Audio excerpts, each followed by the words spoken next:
So the process for someone to report a hate speech or bias incident at Tigard High School is a variety of mechanisms. We have several systems that students and staff can access in order to report any incident of bias or hate speech. And so it ranges from a direct report, so you could directly report to any adult in the building, who then will complete our electronic referral system, which comes immediately to our administrative team, and then we respond. So that, if you want to make a direct report, that's one option. If you want a less direct report, because maybe you just feel like you don't want to be known or any of those sorts of things, Safe Oregon is another mechanism that we use often. And so we get a lot of reports via Safe Oregon, and you can report that on your phone, you can text, you can email, you can fill out the form. And so those are kind of the two ways that we use to record hate speech and bias incidents.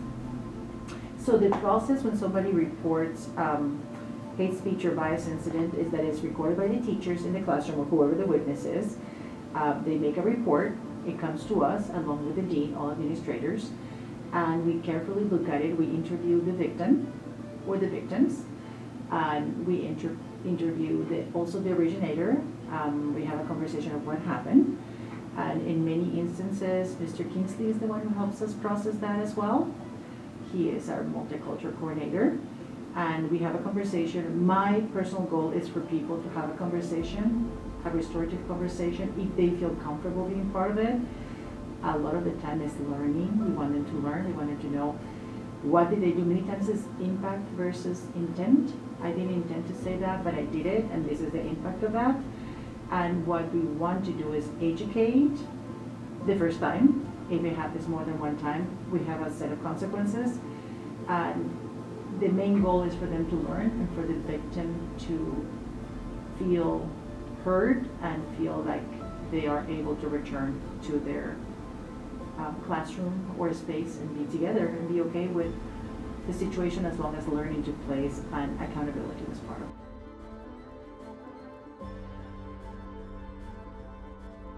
So staff are trained on reporting hate speech and bias incidents in a variety of ways again. So one of the main ways is that we spend a lot of time during our professional learning time talking about what a bias incident is, what hate speech is, and what the role of each adult in the building is. And so we use that framework in a lot of ways. We talk about stopping and interrupting and reporting and how important that is as adults in our system. And so we do professional learning that's sometimes teacher-led, sometimes it's led by myself or one of the associate principals. We've had district training, and so it is something that is pretty pervasive. If a teacher or staff member is hired into the Tigard Tualatin School District, this is part of the onboarding process. And so everybody that works in our district has been trained in some capacity, some way, some shape, some form around how to respond to hate speech and bias incidents.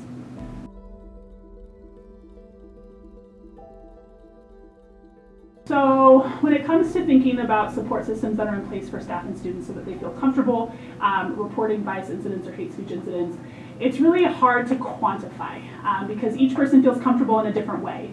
And so different things make different people feel comfortable with sharing a report of something that has caused harm. And so we try to, again, have a variety of systems in place, including the opportunity to connect directly with trusted adults. And so if you're a student and you're reporting, we would encourage you to have those conversations with someone you trust, whether that be a teacher, whether that be a staff member, whether that be your counselor, whether that be an administrator, whoever that is a system of support. And we've all been trained in how to support students around reporting because, again, it is hard sometimes to share information that has caused harm to other people. And so that's something we do specifically for students.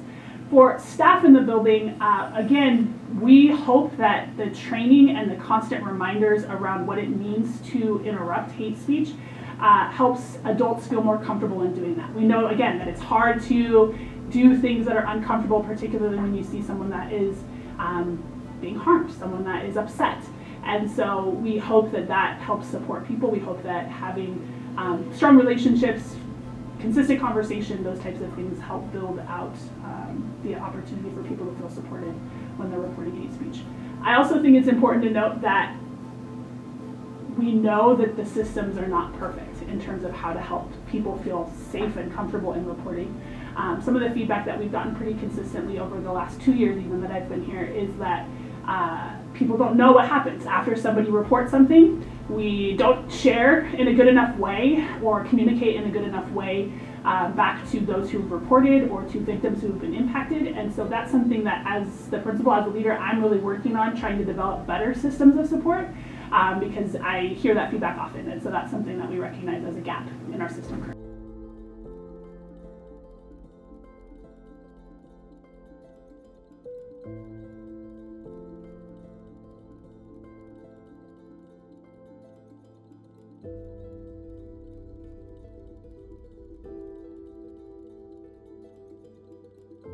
GTSD got the EASH policy actually through a lot of work, and specifically from students, and actually students from Tigard High, actually. And I think that during the pandemic, there was a lot of concern about how students were feeling within the walls of our schools around bias, hate, and just feeling a lack of belonging and care. And so many of the students then advocated with the help of our board members, cabinet or district leaders, and school leaders on creating a policy where there was a focus on anti-bias in schools, and that includes not only in curriculum and instruction, but also helping people better understand what bias even is and what hate is and how that has an impact on students' sense of belonging, but also how they can feel in school.